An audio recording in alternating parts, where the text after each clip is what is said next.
Hey guys, this is Richard at reefs.com and welcome to Reefapalooza, California 2024. I usually don't come to this show, but this time I couldn't miss out because there's so many good friends and so many good products who are coming to this show. I definitely had to come. And I'm actually here in Zoox's booth. How you guys doing? Yeah, very Great. good. Very good. How are you guys enjoying the show so far? There is much passionate river here. Uh-huh. Yeah, we are happy. Yeah, and he's a YouTuber from Taiwan, Yeah, right? hello. And he has his own store, and I've been following his work. His hobby is, while it's very similar, it's very different as well. So it's good to catch up and catch different perspective as some of the things in the stateside versus them. Remember to subscribe. That's it.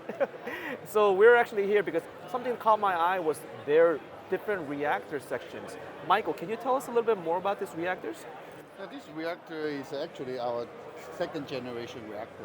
So Okay. when we designed the reactor, we thought we want to make it like the consumer can build up themselves. Okay. So the reactor come with the original basic model. Mm-hmm. They can use it for the carbon, for the GFO, Right. and Like regular media. yes. Mhm. But at the same time, if the consumer one day they want to upgrade to their different function, Right. they can buy our separate module. And this module they can come with a macro LG, Right. they can come with the ATS, Mm-hmm. whatever like a CO2 scrubber Right. and the UVC.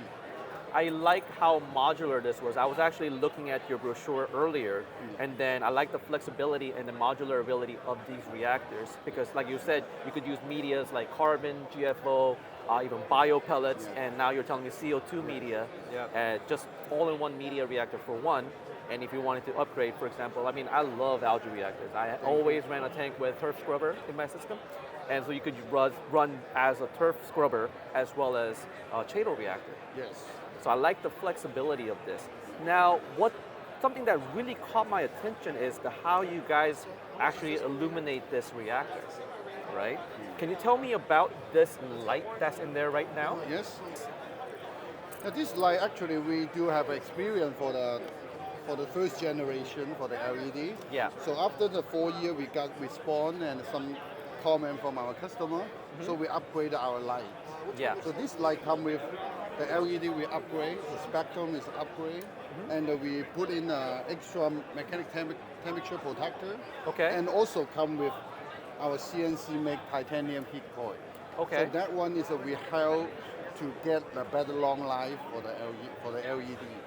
Gotcha. And I just noticed that this actually doesn't just have a regular color. Usually it comes with a white or reddish color, but I noticed that you have a blue and such as well. Yes. And I'm thinking that I was reading the brochure and it is to fulfill the chlorophyll of the algae, Yes. chlorophyll A and B. What is the spectrum composition that's required for the optimum for the algae? Yes, for the best photosynthesis, we follow to the scientists recommend. We use a 420, Okay. 450, 600, 620, and 660. And then you match that spectrum composition. Yeah. Gotcha. And then you were talking about the temperature protection. Yeah. How is that achieved? Yeah, it's a mechanic. So it is a mechanic. They have a temperature inside. Uh-huh. When the temperature is overheat to the reach temperature, it will drop.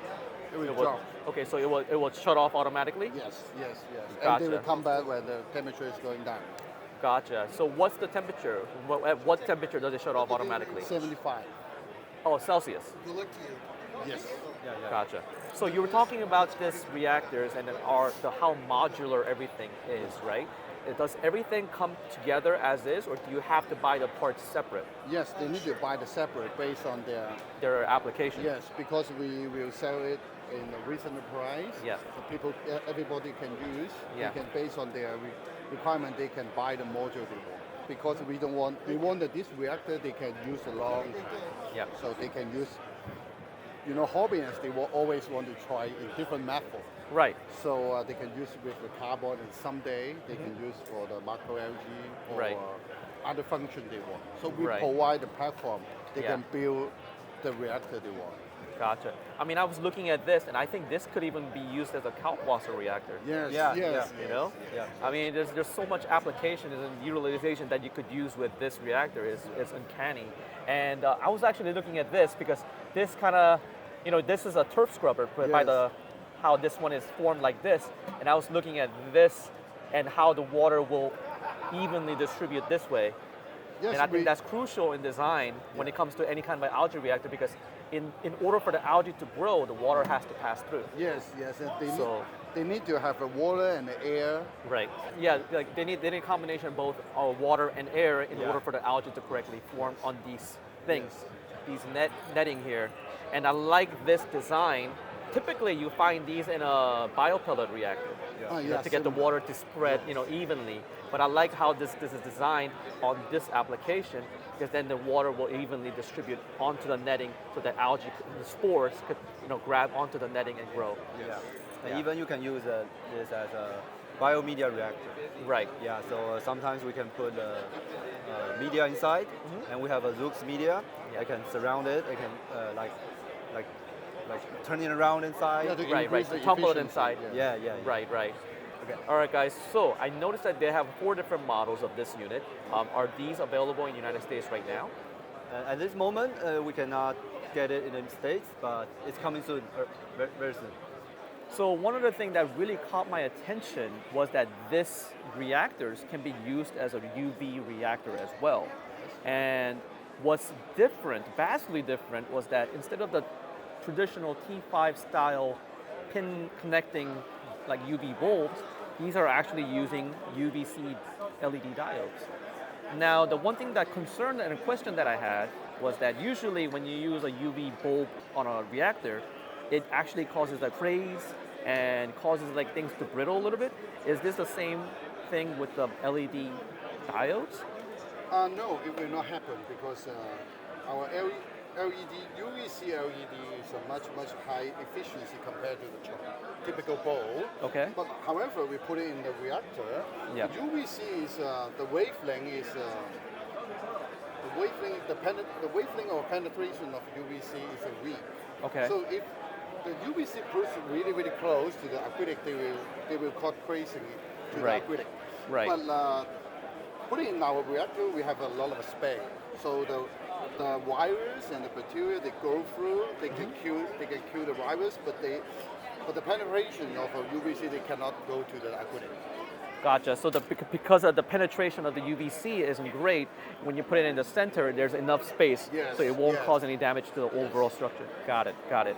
So the one other question that I had regards to this, because like for bulbs and stuff like that, you usually have to change the bulb like once a year. Yes. What about these diodes too? Like how often do we need to replace these?